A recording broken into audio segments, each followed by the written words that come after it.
Why has that emphasis shifted? Why do we get more science fiction novels now?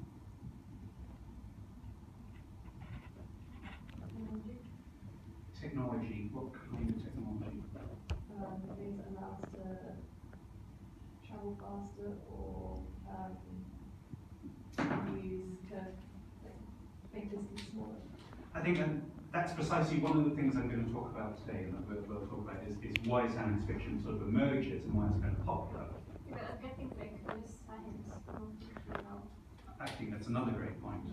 Generally, a lot of science fiction, it no longer has that kind of key relationship to science. I mean, yeah, but it's only like, it's not like you said, like, I don't know, in 80s or 60s, when if you read science fiction novel, you know that author about stuff, not like, okay, so I learned about ideas, so I do something like, yeah, I don't care. Mm-hmm. Yeah, that's certainly a difference we will see over the coming weeks, that there have been historical periods where science fiction has been very much aligned to notions of science and technology. I guess what I was thinking about the way that the short story has sort of diminished and the novel has replaced it is just about markets and marketplaces, that our bookshops are full of books, and we no longer sort of have a sort of mass readership of short stories in the way that we once had. And I'll sort of we can look at that both today and over the next few weeks. Once upon a time, short stories were consumed in vast quantities in magazines, in weekly publications, monthly publications. We get some short story collections. This is a collection of short stories by someone more famous as an author of novels. So even this took a very long time to come out, to have a sort of a good collection in the course of short stories. So short stories do not have the kind of popularity they once had. So from a market point of view, it makes more sense for an author to write a novel, and particularly a series of novels will sell very, very well. So authors kind of cut their teeth writing short stories, but they have a very small audience of people who read magazines or read them online. So this is a problem. This is, I think, a challenge for today's authors and audiences, that the novel has kind of replaced the short story. But it's not dead, and each of this week's short stories will relate to a sort of period in time, and it will end with a short story written, in our own time period, let's say.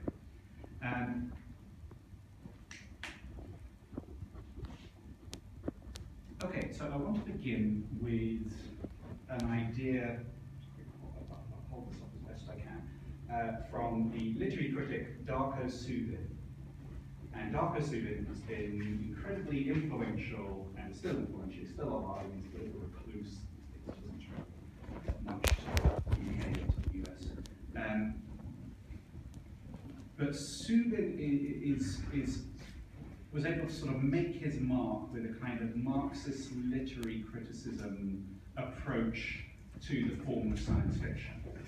And he came up with a great term that's been very influential.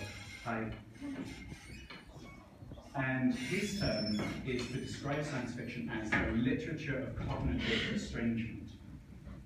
Now, one of the things that you get with Subin's approach is the problem of definition.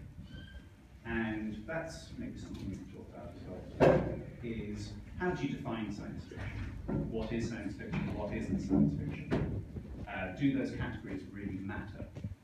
Is Star Wars science fiction, or is Star Wars just a kind of a sort of fantasy or Western or a Japanese samurai film or some other kind of form, just with science fiction tropes with spaceships and laser guns? So these are things that people engaged in science fiction argue about all the time, constantly. And these definitions shift and change, and audiences shift and change. And sometimes what we think of as literary authors write works that are equal to science fiction. And when they're around to do so, they often deny that their work is science fiction. Can anyone think of some sort of notable examples of literary authors who have written science fiction and even denied that their work is science fiction? Usually it's happened when the author is getting popular, but science fiction is like the fact that people like seeing science fiction, so it's for the teenagers and nerds, not like. I mean, in my country, you have like few, like in Poland, you have like few authors that are not known in, Yes. in the world, but they're like, okay, I'm not writing know, using the tropes to, you know, something.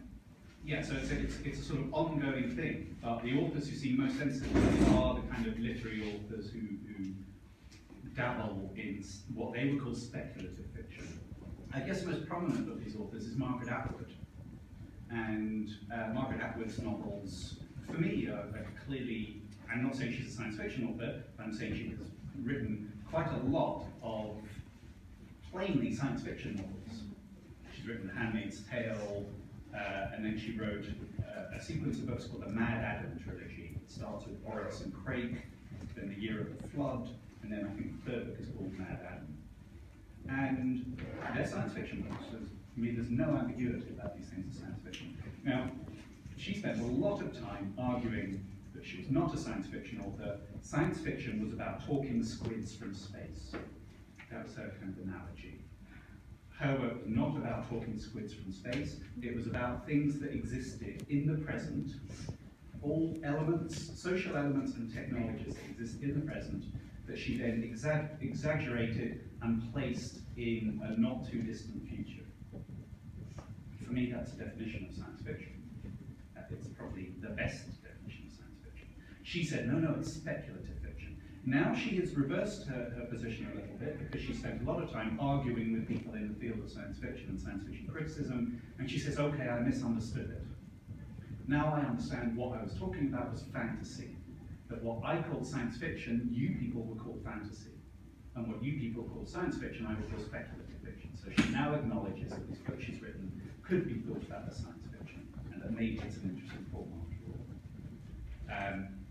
You know, my problem with this is then it starts to insult readers of fantasy, as if fantasy doesn't also extrapolate things from real life. So if we take an example of fantasy, if you look at Game of Thrones is essentially a retelling of medieval European history, but placed somewhere else. You know, there's very little in there that isn't real. There is some magic and there are dragons, so there are these kinds of elements, these tropes that come from another genre. But essentially, it's still about our world.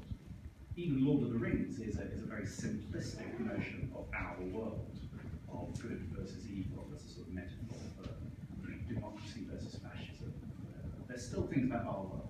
And as soon as you have fiction, form of fiction that isn't about our world, it's very hard to engage with that.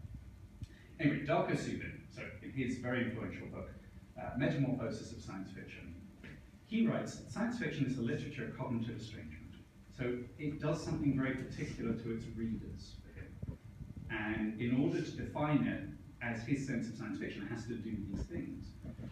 And as a Marxist, he's interested in works that disrupt our perceptions of ordinary, everyday life.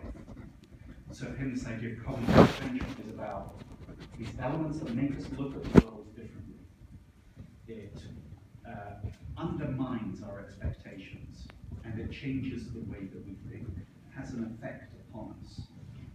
And I think lots of things do this. You could argue there are many, many forms of fiction that do this, and I would argue that a lot of art is concerned with this same issue of trying to change our perception of something, trying to change the way that we see things.